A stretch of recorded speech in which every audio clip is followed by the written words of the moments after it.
Para você, Luara, para Camila, para todo mundo que está acompanhando aí a Central da Esperança pela TV Aparecida, o canal de Nossa Senhora. Como todo mundo aí em casa já pôde perceber, hoje a gente está falando aqui do lado de fora do Santuário Nacional.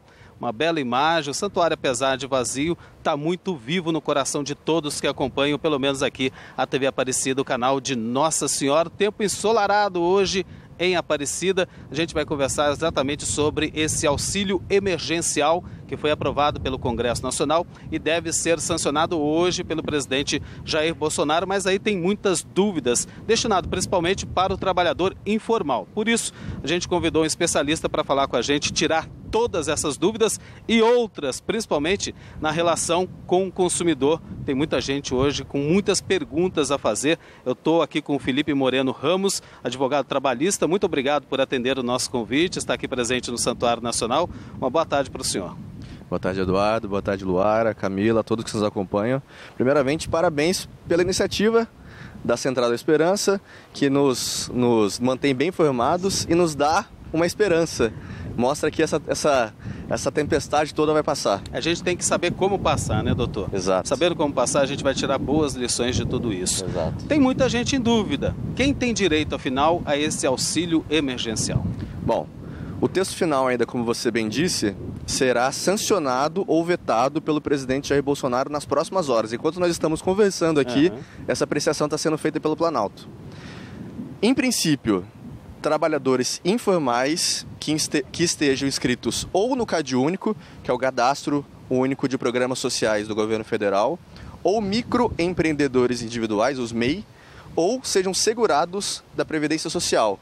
Em relação à renda, esse beneficiário, esse requerente, só pode ganhar até R$ 522,50, referência a 50% do salário único per capita por família. E tem uma segunda regra, que se a família alcançar até 3 salários mínimos, ou seja, nos valores atuais, R$ 3.135, ele também fará jus. Isso para trabalhador informal, a gente precisa tirar essa dúvida, porque tem muita gente ainda não sabendo para quem que de fato né? Em relação à renda per capita, mora sozinho, mora com os pais, a renda dos pais, por exemplo, ultrapassa esses 3 salários mínimos, é bom isso ficar claro. Agora, tem outra regra desse projeto que foi aprovado pelo Congresso, é que a pessoa beneficiada não pode ter mais de um benefício federal, né? Exato. Fique claro isso também, Exato. Né, doutor? Na verdade, o que acontece é o seguinte, a pessoa até pode receber um outro benefício, mas ela terá que fazer a escolha. A opção. Em relação ao mais vantajoso. Então imagine, ela recebe lá um auxílio,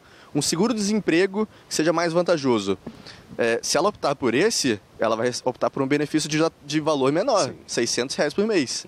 Então ela precisa ficar ciente dessa situação. E o calendário ainda vai ser divulgado pelo governo federal a partir da sanção do presidente Jair Bolsonaro. Agora, aproveitando, doutor Felipe aqui, que está presente aqui na Central da Esperança, tem muitas perguntas que estão chegando, como eu disse no início, muitas dúvidas ainda nessa relação com o consumidor. Por exemplo, a Lúcia Oliveira, ela é de Governador Valadares, no Rio de Janeiro, ela diz o seguinte: se eu não pagar uma dívida nesse tempo, nessa crise do coronavírus, ela pode ter o nome incluído naqueles dos inadimplentes, Serasa, enfim. Esse nome negativado. Isso. Lúcia, eu vou pedir para que você mande um novo WhatsApp aqui para a Central da Esperança, porque nós temos algumas considerações a respeito desse assunto. Se sua dívida, se o seu credor for um dos 5 grandes bancos do Brasil, o seu nome não pode ser negativado por uma decisão do Conselho Monetário Nacional de agora de 16 de março. Eu não sei quem é o seu credor, se é uma pessoa física, se é uma loja pequena. Tem que especificar. Mas eu peço que você entre em contato novamente aqui com a Central da Esperança, através do WhatsApp, para que a gente possa esclarecer melhor a sua dúvida. Mas em relação aos demais telespectadores, se essa dívida se refere aos 5 grandes bancos brasileiros, Banco do Brasil, Caixa, Itaú, Bradesco e Santander, esses bancos, por determinação do Conselho Monetário Nacional, não podem negativar os nomes. Não podem. Até porque tiveram vários benefícios fiscais para terem essa prerrogativa, esse benefício. Essa dívida depois deve ter uma renegociação dela, né? Exatamente. Parcelamento, o banco vai facilitar também, no caso dos bancos, desses 5 que eu citei, essas esses financiamentos, esses empréstimos serão simplesmente pausados. Sim. Simplesmente pausados. Serão adiados os seus pagamentos. Volta a cobrar quando a gente passar por essa crise. Passar por essa pandemia. Aproveitando já, porque é uma dúvida frequente também, conta de água, conta de luz, também é suspenso, o mesmo critério. Como nós estamos em rede nacional aqui e as concessionárias são em grande parte ou municipais estado, né? ou estaduais, a gente não consegue te dar um panorama geral. Sim. Então a questão é de consultar a sua empresa que fornece seu esgoto, a sua água na sua casa e fornece sua energia. É questão de consultar em cada localidade aqui do Brasil. Qual foi a política adotada por eles, Exato. né? Tem uma outra pergunta, Antônio Moraes, que é de São Paulo, capital. Ele diz o seguinte, doutor, tem um comércio, mas está fechado por conta desse decreto do governo estadual, o governador João Dória. O que acontece se ele abrir e desrespeitar esse decreto? O decreto que fecha, se eu não me engano, é municipal e é do prefeito Bruno Covas, se eu não me engano. Para São Paulo. No caso da cidade de São Paulo, há um grande limbo jurídico. Antônio, eu vou te recomendar duas coisas. Eu não sei qual é a natureza do seu comércio, mas há um decreto federal estabelecendo quais são os serviços não essenciais. Em relação a serviços não essenciais, não há proibição, ou então essa proibição é mitigada, ela é flexibilizada para o efeito de que o comércio possa ser aberto, mas sem aglomerações, adotando álcool em gel, todos os cuidados relativos à Covid-19. Em relação ao seu caso, Antônio, vou pedir para que você procure seu advogado de confiança, porque há um conflito de normas nesse sentido, entre um decreto municipal e um federal.